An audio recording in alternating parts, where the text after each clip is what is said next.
Oh, hello.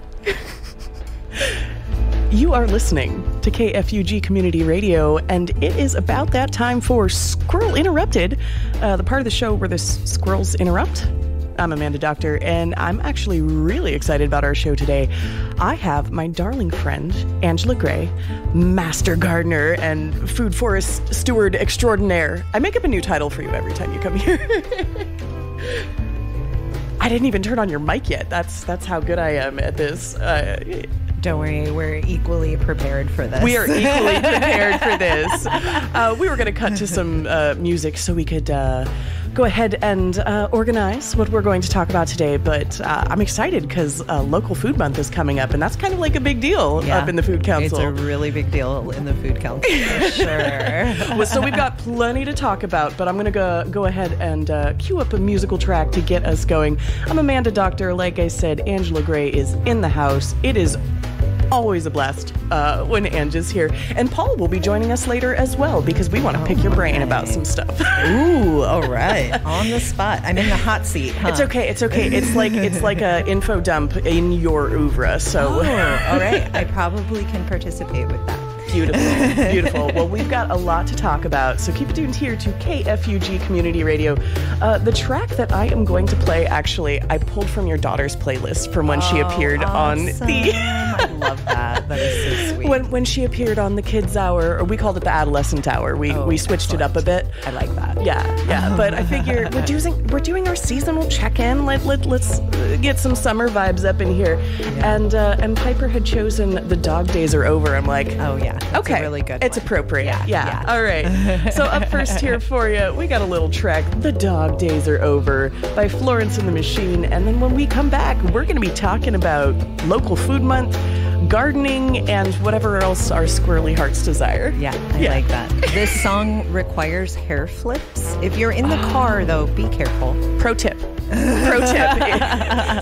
hair flips are necessary. I should record us trying to do them together. Okay. We could do a little tutorial. All right. We're going to cut to the music and keep it tuned here. It's bound to be a lovely show. It always is when Ange is in the house. The good news is the dog days are over. Allegedly. There it is. Here it comes. Happiness. That was "The Dog Days Are Over" by Florence and the Machine. You are listening to KFUG Community Radio. I'm Amanda Dockter, and the name of the show is Squirrel Interrupted. And on cue, Ralph has brought some food in for us here today. Fabulous. So I consulted with Ange Gray, and the hair flipping that you are supposed to do to Florence the Machine's "Dog Days Are Over" is kind of like an Ariel move, like Ariel Little Mermaid type situation. Channel your inner Ariel. I do that a lot, actually. I do it more than I probably should admit. But I'm right there with you, Amanda. That's why we vibe. I have a t-shirt that says "I'd rather be a mermaid," and when I was teaching reading, I would tell my students I'm secretly a mermaid, and then I realized, like, no, as a teacher, you shouldn't be telling children to keep secrets about you. I learned that in retrospect. That's not really setting a safe precedent. It's an innocent mistake, and I've made a couple of those myself. I understand. One of the second graders is like, "It's okay. Your secret is safe with me." You're like, "It's not a secret. It's not a secret. It's not a secret. I've got mermaid regalia everywhere. Everybody knows that I am, that I have a little mermaid spirit in me. It's fine, though. It fits the theme." So we're talking about coming up September.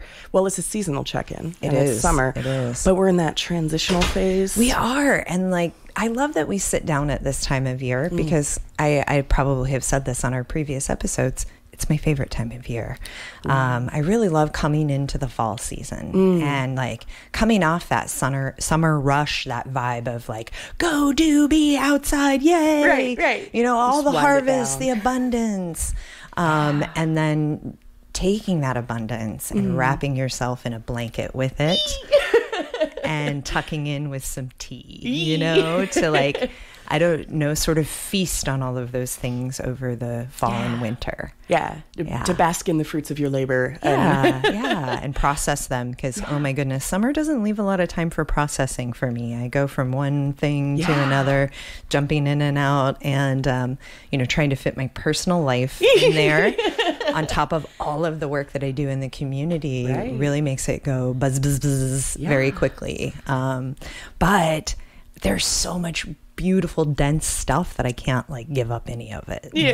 So we were just talking about weeding it out, whittling it down a little bit. Yeah. And we try, and then we still end up doing way too much because we're passionate, and that's one of the things I love about my colleagues and working for the Community Food Council is the work sort of flows from us all very effortlessly. And honestly, we get ourselves in a lot of trouble sometimes.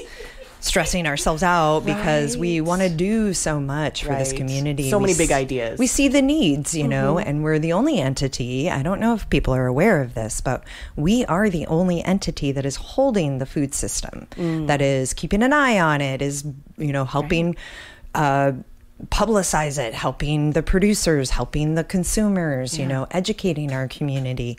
And we're doing every single piece of that food system.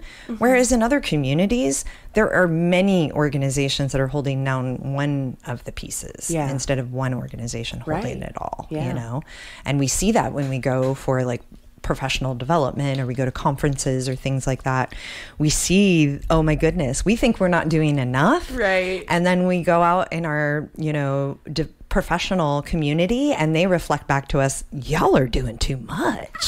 Perspective shifts makes a big difference. And so that transition, it's happening in our season, it's happening within our organization, it's happening within my life, it's happening. It's the energy of now. Really is transition, That really is. And here in Del Norte County specifically, we've talked before about our own little microclimates and how the weather impacts us here. I always feel like that late summer, early fall cusp is actually when we get our real summer here. Oh, it absolutely is. I was going to comment on the dog days are over. Actually, they just started. And they'll probably be with us until almost the end of September if we're lucky. Yeah. Our summer really starts ramping up in August around here. That's when it starts getting warm. Yeah, I know. And swimming in the river without your wetsuit starts feeling really good this time of year. I've been in it twice now.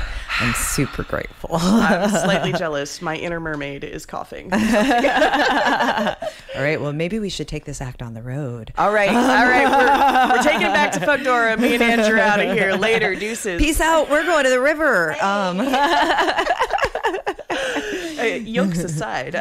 So Local Food Month is September. Correct. And I wrote down the goals as written in the Del Norte and Tribal Lands Community Food Council newsletter. Oh my goodness, I love you. But now this is a quiz. What are the goals? Do you remember? Oh gosh, please don't do that. Okay, all right. And that's what these tests are for. It is the hot seat. Y'all. I apologize. Please forgive me. Right. So the function is to celebrate local food of our region, to emphasize the benefits of eating local, to support local producers and the local food economy, which is kind of what you already said. It is what I said, but oh my gosh, that distilled it in a better way. I would have blah, blah, blah'd that a lot more. Well, I don't know who wrote the newsletter this month, but shout out. I'm going to shout out to Patricia, because she does an amazing job with our newsletter. And ever since she took the helm of it, the tone has really become consistent and cohesive. And if you're not subscribed, head to our website. It's DNATLfood.com, DNATL food.com, and you can sign up for our newsletter there. That's the best way to keep abreast of all of the things that we are doing for and with and in the community. And that kind of segues to something I wanted to talk about, which is our monthly meeting. Yes. We have a grassroots opportunity for everyone in our community to weigh in on the work that we're doing and help guide our projects and give us real on live feedback in the moment of what we are up to and what we're planning to do. The Food Council staff is 6 people, and we represent 6 people in the community. But the work we do touches everyone in our community. And so we'd like to hear from everyone. And we try to make it really attractive for you to participate. They feed you. We do. They we serve feed you. a really yummy dinner. And we a lot of times we'll pull in someone from the community to make this meal. Yes. So it's a real community meal. We use local ingredients. We try to highlight certain producers. And we try to feed you something nourishing and tasty. Yeah. So if you'd like to sample our cooking, that meeting happens on the first Thursday of every month. Yes. So the next one coming up is on September 5th. We meet at the Family Resource Center, and it goes from 5:15. So dinner time, that bell is ringing, ding, ding, ding, ding, all the way until 7:30. And it's a great way for anyone in our community. We want to hear from the youth. We want to hear from our elders. We want to hear from people who live in specific places that can tell us about their experiences there. Yeah. You know, it's very different living in Smith River than it is living in Klamath. Absolutely. I spent a lot of my summer in Klamath this year, actually, for the first time producing my summer camps there. And so I can say my experience over there was very different than the experiences I have producing these camps in Crescent City. Yeah. And so we have something to share, even if it's just, I live in this place and this is what it's like for me. Sharing your perspective makes a big deal because at the end of the day, we are all stakeholders when it comes to our food economy. Yeah. We're all eaters. Yes, right. And if you're not, how are you alive? Are you still here? Are you okay? I don't think you are. Seek help. You should check in with a doctor, but not this kind of doctor. Get an avocado. Get an avocado. But this, I noticed in the food newsletter, that this month's September 5th Food Council meeting in honor of Local Food Month, that you guys are doing a little film showing? We are. Yeah. We're going to have some films. We're still debating whether we'll do a longer format or a shorter format, but a film and some discussion and talking about the food system and kind of doing it from that perspective. And I also think that we're doing a potluck. So we're asking people to bring a potluck dish that's made with local ingredients.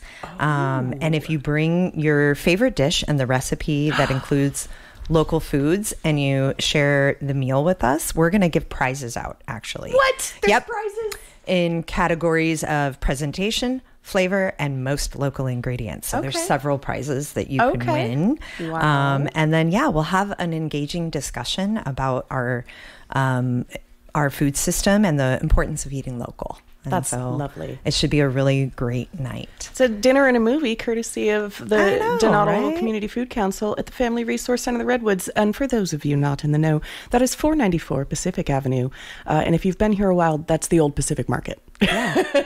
Where the deli used to be. Beautiful. Yeah. Okay. Well, I definitely want to talk about all of the events that are coming up for the Local Food Month in September. But let's take a little music break here real quick. All right. We're going to jazz it up a little. We're going to do some democracy. Are you ready? Oh, yeah. Okay. All right. First things first. Let me find my playlist again. Second things second. Okay. Are we doing Sheryl Crow or Aretha Franklin? Ooh, I'm feeling Aretha. All right. Well, Hello Sunshine. Hello. By Aretha Franklin. It's Squirrel Interrupted. We're a little squirrely. It's what we do. Keep it tuned here to KFUG Community Radio because, we're just getting started.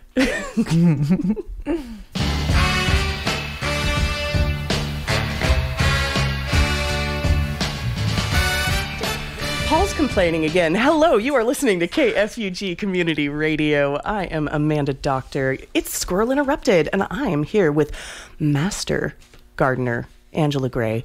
And we're talking about Local Food Month coming up in September and all of the fun shenanigans that you guys have planned. I love how you just worked that in. It's a little throwback for you there.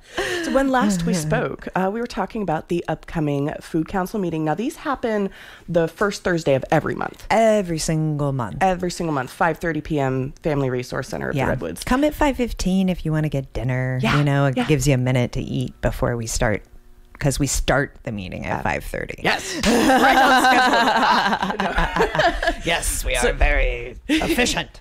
This month on the 5th, in case you missed it, is Dinner and a Movie, talking about the importance of local food production. And then coming up immediately after that. Immediately. On the agenda. Not right after the meeting, but the next day.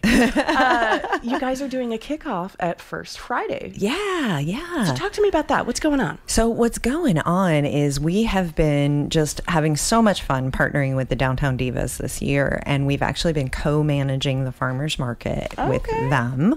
And we'll actually be taking that on as an organization on our own next year. So they've kind of been training us, the training wheels and what have you. The torch is being passed. The torch is being passed. And one of the things that we're learning as an organization is holding an event ourselves is a lot of work. But we can join these other events that are already in place, make them more robust by our presence, and kind of get the same bang for our buck with a little less work. There you go. So we decided, in lieu of having a different event this fall, that we would put more of our energy into existing events like First Friday. So we're actually going to have a really fun offering for First Friday. We have a whole little section that we'll be taking over featuring local food. So some of our local food vendors will be there selling their wares, showing off their amazing skills as producers. And then we'll have a really fun parade. A parade? A family parade celebrating local food. So everyone's welcome to come and join the First Friday fun. We're also kicking off an art contest. So there'll be an art competition that kids, young and old, can participate in. It's for youth and adults. And that art will actually be featured on some cards that we'll be making and signing at First Friday. So we know, we live here, that we don't have a lot of local producers, but the ones that we do have are amazing at serving our community. And we really want to thank them for the work that they do, providing us all with beautiful food. So we'll have some big cards at our booth that people can stop by and sign to thank our local producers. And then the winners of this art competition will actually have their art featured on the front of these cards. So it'll just get, I made a smack noise. It'll get smack right on the dab of the front of that card, which I think is a really beautiful way to celebrate those artists and incorporate their work into the work that we're doing. So the art contest kicks off at First Friday, but the deadline to submit is September 20th. Is that correct? Yeah, we want to get those submissions in before, so we can make that announcement at the end of the month, and also give those cards to the producers. I see there's different categories here for the art contest here. Did you want to?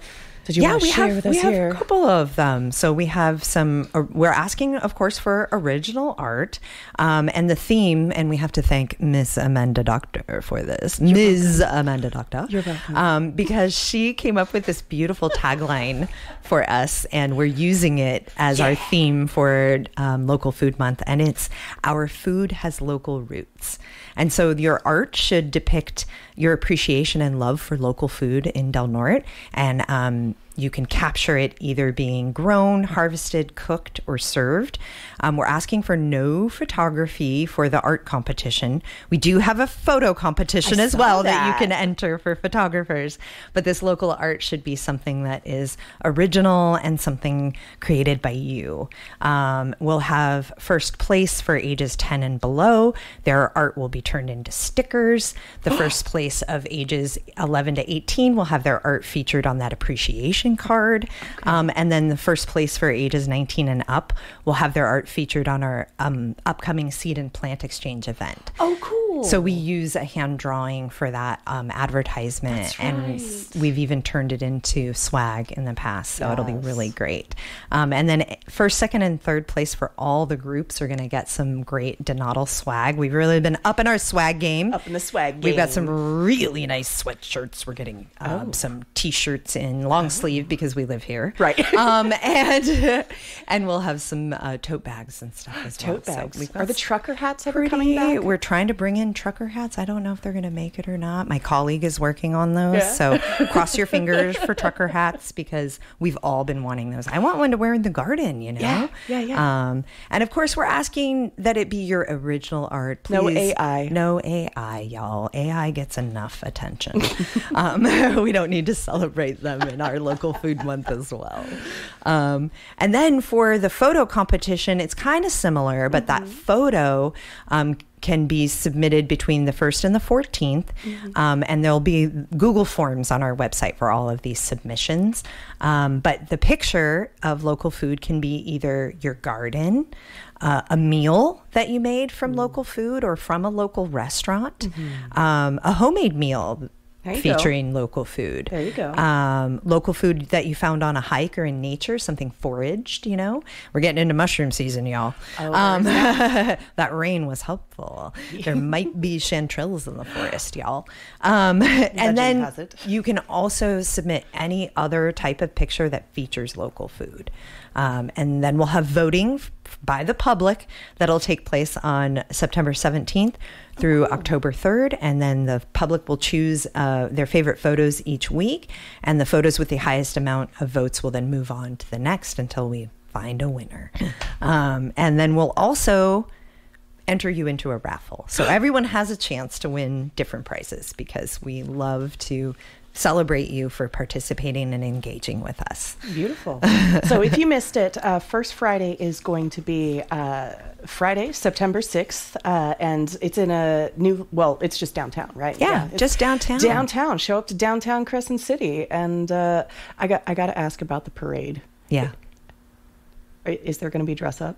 Yes, there's dress up in the parade. Perfect. Yeah. Okay. And I'm not going to let the cat out of the bag, but the Food Council will be wearing special costumes for the parade. My curiosity is piqued. And I got a preview of some of the components of the costume yesterday, and it was really fabulous. Fantastic. Yeah. And then, you know, that First Friday event is really, really going to be fun, especially for the whole family. We're going to have some fruit and veggie face painting. That parade for all ages is happening. We've been featuring a activity each week at the farmers market that we call the Pop Club, the Power of Produce. That's right. So each week kids can come to do a fun activity and taste some fruits and veggies. And so it helps them build their repertoire of things that they recognize as food, and gives them an opportunity to maybe try some things that they haven't tried before. And then they get to earn market match dollars that they can then spend on fruits and veggies there at the market by participating in this club. And so we did that all summer long at the farmers market. And hopefully we've had lots of you listening, participating in that. It was really fun to see all the kids come out and participate in our little club. But we'll do another Pop Club event that night.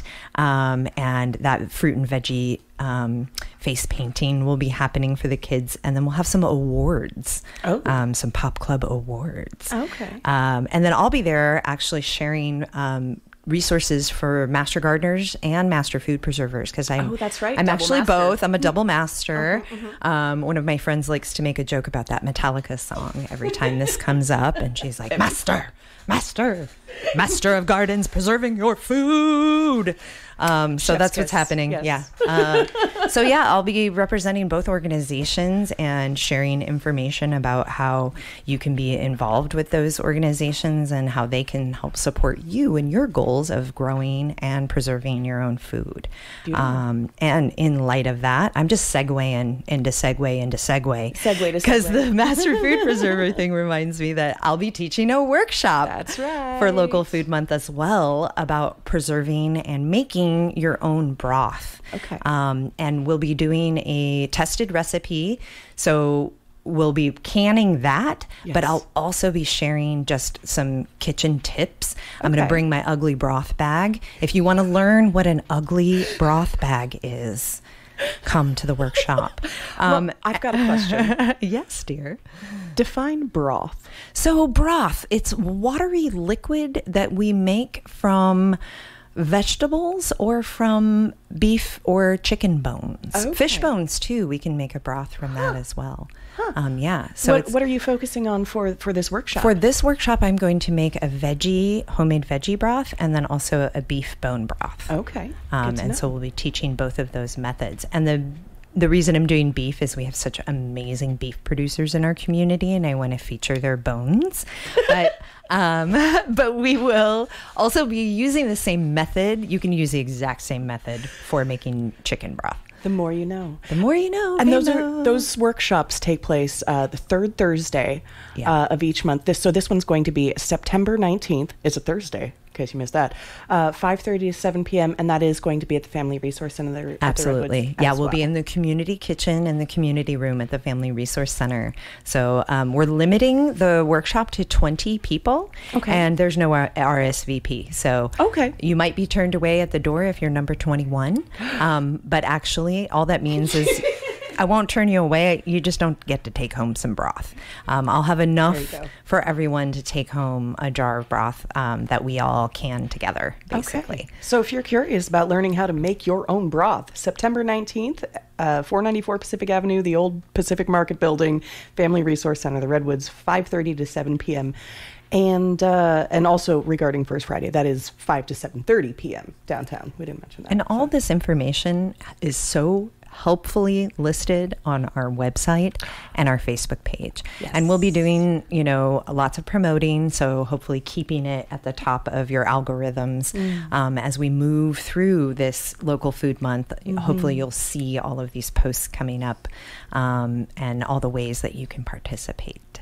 But I want to go back to the broth for a minute. One of the reasons I wanted to teach about making broth is there's been a big trend, I guess, in the last 5 years in the food world about bone broth and the benefits of eating bone broth. It has kind of become a trendy thing, hasn't it? Kind of has. And there's been this big ooh, mystical, it's so amazing and hard. And I want to demystify it for people and just show them how approachable it actually is to make this it's a basic that we need. I eat staples. I eat soup all year, and the base of a soup is a broth. You got to make that good soup. Yeah, right. It's very important. And then we can use broth in so many other things that we're cooking too, our rices and things like that. Add that flavor. Exactly. And the nutritional value. The nutritional value is excellent. I have not tasted this. I've still just looked at the recipe on my little computer. I'm scared. There's a bone broth smoothie out there. I know. I'm savory. I'm not sure about that. Savory smoothie. And I'm not ready for that. Maybe as a dare. How about just soup? How about we just eat soup? We're just going to have soup. That feels good to me. It's kind of confused. Okay, so there's one more event on our local Food Month event calendar, but I think we'll go ahead and take a musical break because it's a big one, and I want to make sure we're doing it justice here. Same. All right, let's see here. Oh, I know what we're doing. We're doing Summer Breeze. Oh, I love it. Yeah. All right, keep tuned here. It makes me feel fine. Yeah, that's what's up. It's Squirrel Interrupted. When we come back, we're going to be talking about Dania Day and the Food Council's engagement in that for Local Food Month. So keep it tuned here to KFUG Community Radio if you want. You are listening to KFUG Community Radio. The show is Squirrel Interrupted. And Ange Gray and I have been talking about gardening broadly and funny words involved in that. But on air, we've been talking about Local Food Month, which is coming up in September, and all the events that are coming to it. And we talked about the Food Council meeting that's going to be dinner and a movie on September 5th at the FRC. We talked about the photo and art contest that's going to kick off at First Friday on the September 6th, downtown Crescent City. Entries due by the 20th. And your homemade broth workshop that's happening third Thursday, so September 19th. And that leaves us with Day Day. Day Day. And this is a big one this year. So Tallawah Day Days, they're kicking off. They're doing all sorts of fun stuff. They're doing stick games. They're doing demonstrations of food and everything like that. And I mean, what better way to tie in local culture and food than check with the people who have been here all along? Right? Exactly. So yeah, we'll be there representing the Food Council and kind of sharing about Local Food Month, another way for us to kind of let the community know. We partner really heavily with our local tribes, the Yurok on the Tallawah. And so we really want to show up for these types of events so that we can help bolster their event. And while also celebrating everything, that they do here in the community. It's amazing the activities and the cultural opportunities that are being laid out in the community. It's exciting. They had a cool program all summer for kids to surf through the Tallawah. Yes. I thought that was so awesome. So a lot of really family-friendly things will be happening at Dini Day, and we'll be there with a family-friendly offering as well. And because, oh my gosh, my brain is so full of all of the things that we'll be doing. I don't remember what we're presenting at this, but I know it'll be something fun. I'm sure we came up with an idea of some sort. And it'll most likely be featuring local food. Yeah. We've done some fun things this last tabling season, at these different events where we've had people do taste tests and stuff like that. So I'm sure it'll be something along those lines. Yes.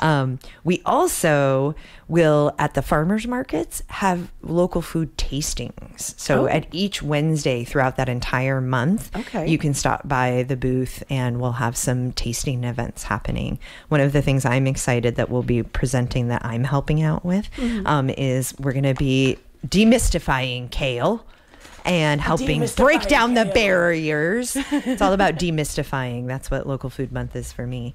Really helping people. Kale is one of the things that grows really well here. It does. I managed to do it, and I'm not a master gardener. I'm more of an apprentice. No, I'm more of a screw around and find out gardener. But I was able to grow kale here. You know what? Master gardeners are also screw around and find out gardeners. That's what gardeners are. That's what the art of gardening is. Not every seed germinates. No, it's true, and that's how we find out. Yeah. But that really fun offering going from 9 to 2 at the farmers market on September 11th. I'll be talking and presenting about one of the ways that you can eat kale, and we'll have a cooking demonstration. So we're going to show you 3 different ways that you can eat kale. Now, is it by shoving it in your ear? None of this will go in your ear, Amanda. All right. Okay. Good to know. Thank you for clarifying. I guess I should say 3 ways you will want to eat kale. Got it. 3 ways that make it delicious and that you can easily add into your routine. I really rely on kale a lot in the wintertime as a nice savory green that I can go to because, the dark times. You need those micronutrients to keep your brain happy. Otherwise, the seasonal sads hit different. And microgreens, sprouts, and kale are 2 of the things that I lean on really heavily in that season. I'm really excited to share what I know about that. And share with the community a way to make it more palatable for them, hopefully. It's not just a garnish. It's not just a kale. It's not just a garnish. We did the rebranding. You're welcome, Big Kale. No. Kale, yeah. Kale, yeah. So the farmers market is every Wednesday. It has moved to 3rd and K Street now because of all that construction going down on Front Street. So they just launched all that construction down on Front Street. Thank goodness. That road is actually getting better and better. And they're putting all sorts of fun stuff down there. I know. It's really going to brighten up that gateway to our community. So I'm excited about that. But it did mean that there was way too much dust from the construction happening to be safe for the vendors to still stay in that library parking lot spot where we've had the farmers market for a decade now, I think.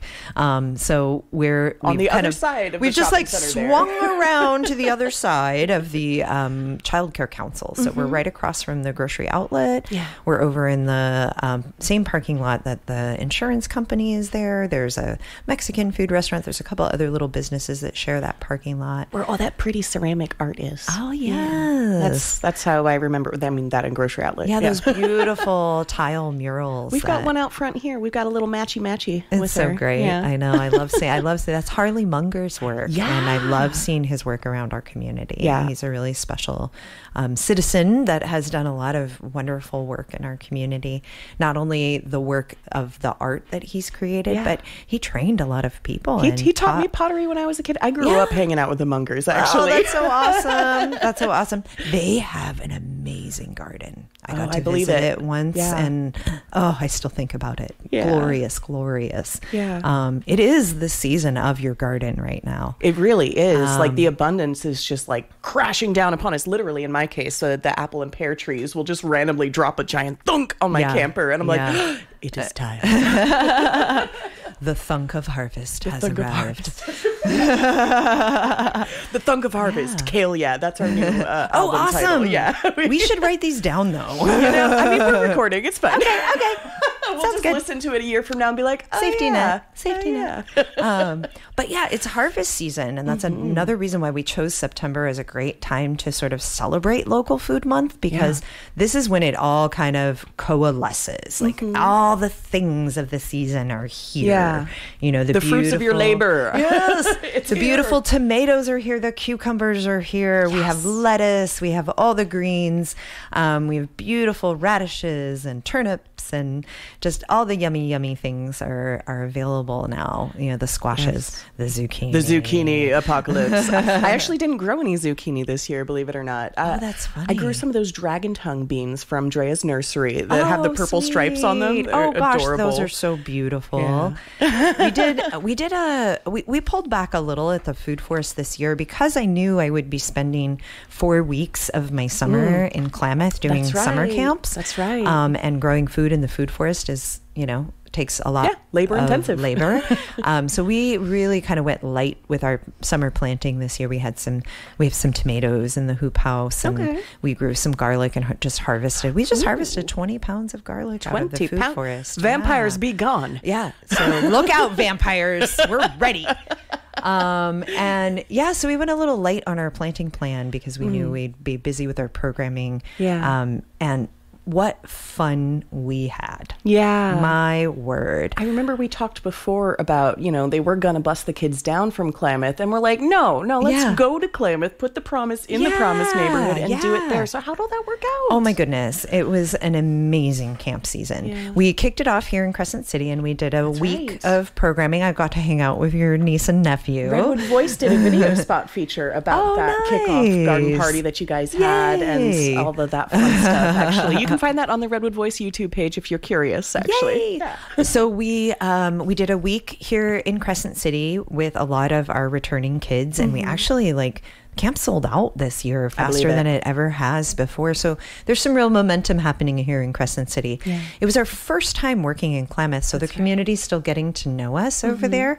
But we partnered with the Boys and Girls Club and with the school district, and we did some enrichment activities for their extended school year program. So what some of us call summer school. Yeah, it's ESY in DNUSD speak. They have acronyms now.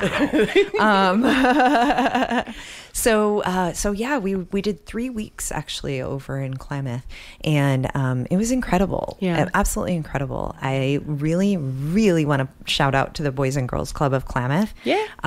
They came and participated in our camp for a full week, and we really enjoyed that crew. We loved working with the staff. The kids were amazing. They really embraced our activities, and we had a whole lot of fun. We made step stepping stones. We did some really cool cultural activities with the Yurok tribe food sovereignty team. They came out and did some demonstrations with the kids where we got to crack acorns. I saw that. Oh, that looks so cool. I was like, man, I want to learn how to do that. Cracking acorns is like one of the funnest things to do for every age. Oh my goodness. It really brings out this like little kid inside of you that's like rock smash. Yeah, no, I learned a fascinating fact actually from one of the Native elders that I've been in communication with, working on the show, talking about how the local people were known as the acorn people, and so were the Irish. And that's the thing that we have in common. We are the acorn people. Oh my goodness. You know, what is so amazing is, you know, participating in these cultural activities really like opens up my heart in this amazing way of seeing these people who've carried this lineage generation after generation, you know, through their words. Like this hasn't been written down. This is what am I trying to say? An oral history. Thank you. I didn't have the word. This is when I start to lose my vocabulary towards the end of the day. I wake up You're doing great. So yeah, I was super inspired, and I was like, you know what? I believe the acorn must be part of my heritage. There was just this little inkling in me coming from the islands. You know, I'm a Scottish and I'm Irish. And actually it's part of both those traditions. We're both acorn eaters. And so, I did a little history, a little deep dive after I saw the demonstration for the second time. And I was like, I feel connected to this for some reason. Is that me just being like jealous of this like really cool culture that I'm seeing before my eyes? Or is this something in me, you know? And then I did that research and I found out, we were the acorn eaters as well. And I love finding the overlap when you look back far enough in our own folk history, just seeing how much we had in common across continents. It's like if we focus on that, imagine what we can build, and we're doing it. It's lovely to watch. It really is. It's beautiful to see folks in our community that are embodying this. You know, we got to work with people like Mia Wapner and Analia Hillman, who both are holding down really big pieces of food sovereignty gardens in their communities. Mia's managing the garden in Klamath. Our friend Analia is managing the garden upriver. So, you know, they're both holding these spaces and feeding the community. You know, we got to go on a field trip to their food village and just see all the crops that are being grown and harvest. And then we harvested for some elders that day. That's beautiful. You know, so the food is going into the community. And it's just really beautiful to see. Because we did multiple weeks, we got to go to the garden again on another field trip, and that time they had just done a harvest for the ceremonies for the salmon festival. That's right. Because it's ceremony season right now. So and it was the 60th anniversary, and it's the year of the Klamath becoming undammed. So it was a big one. It's a big year, for sure. So it was really inspiring and incredibly humbling and beautiful to be in Klamath with that community and really see all the beautiful work that they're doing. And see it in the kids, you know, seeing this pride in these kids of knowing that this is their culture, being proud of it, you know. They work their artwork, the symbols from their, you know, culture into their art. When they're just drawing a little picture on their, you know, paper with their crayon, they're working that into. So it's the work that my friends, you know, these adults I see putting these offerings out there, I see it taking root in these kids, and it feels really good to be a part of that, you know, and to help create a space where that could happen. So that's really what we did with these camps, was just create a space where these kids could come, they could see their friends from the Taloa, we did have friends from the Taloa, but they're friends from the Yurok tribe as well, and, you know, engage and connect with them more and see the embodiment of this. You know, see how my friend, this uncle that I look up to or what have you, I get to see them in their job, in their role, doing these activities, demonstrating them, being honored for it, and then now I'm inspired as a child to follow in their footsteps, you know. And it really does feel like a huge honor to be in this position in our community, to be serving the youth in this way and helping families. And I just want to say thank you to anyone that's listening. If you're part of our camp community or if you're one of our families that we serve, thank you so much for trusting us with your children. And we take it very seriously. It's true. And we are very grateful for the opportunity to spend time with them and influence them in these positive ways. Indeed. Yeah. Well, that was actually like really perfect timing because we are 1 minute away from the top of the hour, which means all right, I am legally obligated to inform you that you are listening to KFUG LP Crescent City 101.1 FM and also streaming online, although kfugradio.org is currently under construction. It's in that gooey chrysalis phase of its rebirth. You know how it goes. I'm going to cut over to some underwriting announcements here. This is Squirrel Interrupted, and thanks so much for listening. These conversations are always motivating. We are back. You are listening to KFUG Community Radio. The show is Squirrel Interrupted, and I've been just having an incredible chat with Master Gardener Angela Gray. She is the manager of the Crescent City Food Forest. How do you pronounce it?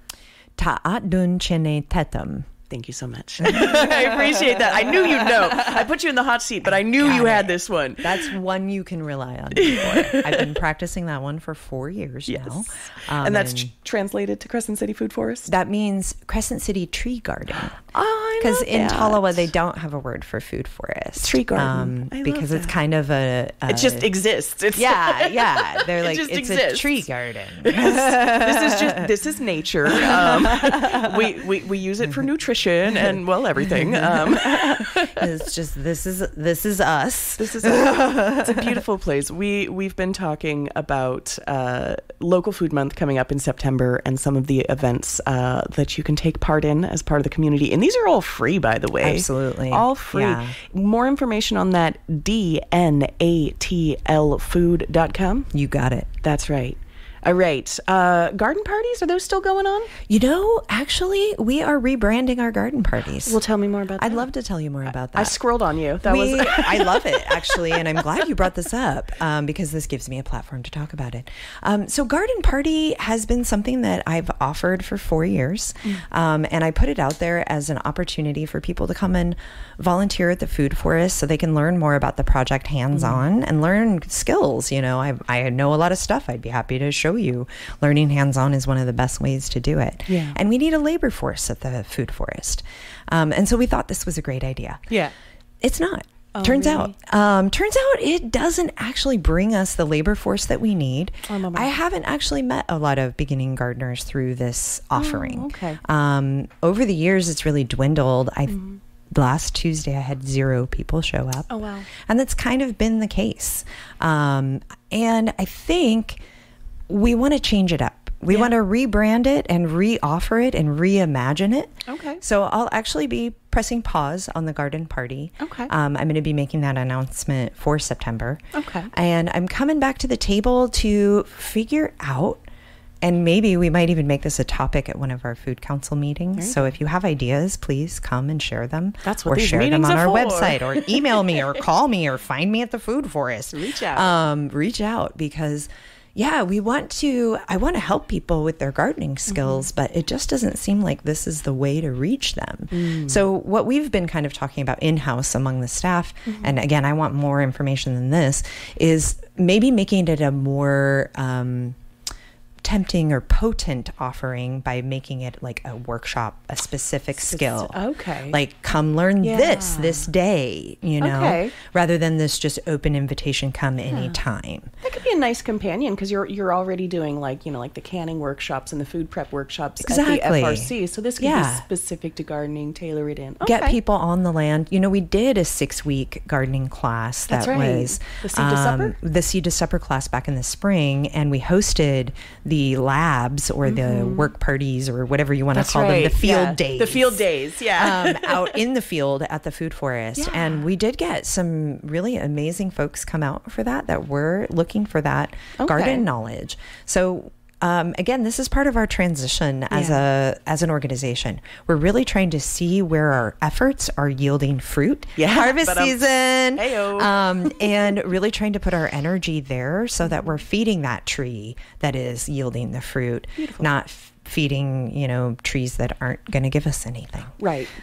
We want to make sure that our energy is going into things that are actually going to be productive for the community. And that we get that reciprocity. That's what creates that energy, is getting it back and giving it and getting it back and giving it, reciprocal, symbiotic. Yeah. And I think, for myself, that's a big part of what I'm moving away from as a human, is I'm moving away from, I'll give you my all and not ask for anything back.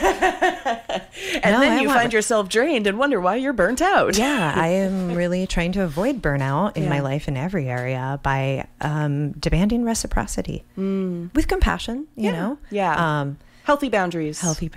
Yeah. It's been a theme lately, believe you me. Oh, for all of us, isn't it? This is what this humaning is bringing about right now. Being a person is complicated. Oh, but gosh. if you have ideas about how we can further our local food system, support you with your gardening needs and your skills and helping you build your skills, please reach out to me. Absolutely. My email is on our website, but I'm going to say it on the air too. Go for it. It's agray, which is GRAY, at frcredwoods.org. And you can contact me there. I'd be happy to hear from you and know more about your needs. Beautiful. All right. Do you have any closing thoughts for us here today? Our food has local roots, y'all. Our food has local roots? Yeah, that's our theme for Local Food Month. I can't wait to engage with you this month talking about my favorite topic, which is food. And Local Food Month. I hope to see you at the broth making workshop so that you can come and see my ugly broth bag. And if you want to know what an ugly broth bag is, you're just going to have to show up and find out. That's my teaser. All right. Well, thank you so much as always, and for joining me here. We'll definitely be continuing to check in as long as you'll have me. Pure pleasure. My pleasure.